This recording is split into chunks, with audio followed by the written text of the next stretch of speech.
All right, this one is from a regular, of course, Robin. Good morning, KP and Ian. You guys are amazing, always answering my questions.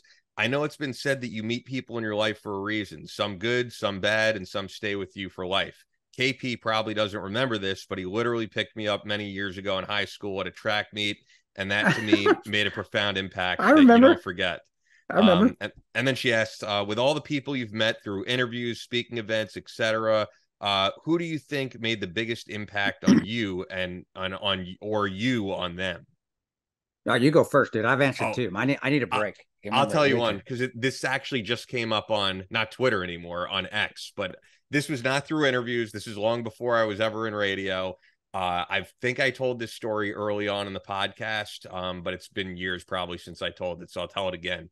Um, I went to go see Brides of Destruction in New Jersey in 2004, 2004. So I was like 17 or something at the time. I was like 16 or 17, which was Nikki Sixx from Motley Crue's band with also Tracy Guns from LA Guns.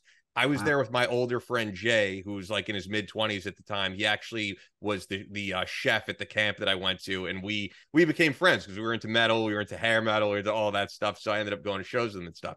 So Jay says to me, he's like, "Hey, you want me to get you a beer, man?" And I'm like, "No, I don't want to get kicked out of here." And me at 16, 17, I looked like I was 12. He's like, "No, I know security here. You're going to be good. They're not going to kick you out."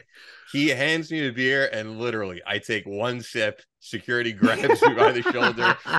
They threw me out. They like took my name down to make sure I would never be allowed in the venue again. This was Starland Ballroom in New Jersey. And I'm hanging out in the parking lot. And the thing is, usually you would never see the bands, at a bigger venue go into the stage. But Starland's a smaller venue. This was Brides of Destruction. It wasn't Motley Crue. It was, a smaller side band. So I see Nikki Sixx get out of his tour bus, and I say to him, I'm like, "Hey, man, I came all the way out from Long Island. I got kicked out for drinking, but it's cool that I at least got to meet you." And he goes, "Look, I got to run for an interview, but I'm gonna try to get you back in." So he walks to go do this interview. I'm talking to some guy who works security at the venue or the parking lot. And it was, I remember the weather was really cold out. It was, just sucked.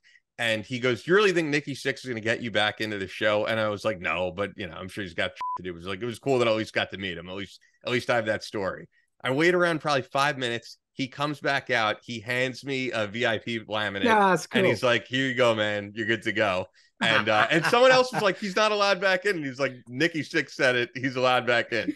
Got to see it. Legendary show. Had a great time. And then when I worked at Sirius years later, I got to tell him about that. I was like, whenever people say that you're a dick online, I always have your back. I was like, I have a Dr. Feelgood tattoo on my back that probably inspired some of it. And he couldn't have been cooler when I met him years ago, thanking him for it. So on X now, not Twitter, it was like a Loudwire thing that said, "Do you have any great story of getting kicked out of a show?" And I was like, "All right, I got to respond to this." So I put up the picture of me and Nikki Sixx from Sirius, relayed what I just told you in shorter form. And Nikki Sixx actually just retweeted it, and he wrote, "I remember this like I remember that happening." So I was like, "Man, how cool is that he remembers that?" And yeah, when anybody says Nikki Sixx is a dick, well, like I got his That's a back, cool man. story, dude. Yeah, That's a he was fucking super cool cool. story. I've met a ton of cool people through Sirius and stuff, but I don't think most artists would do that. They would probably go, "Oh, that sucks, man, but Yeah. have a Yeah. good night," and I wouldn't be mad at them for it. I think very few artists would put the effort to get some kid back in after that, and Yeah. I'll always remember that. That's So cool.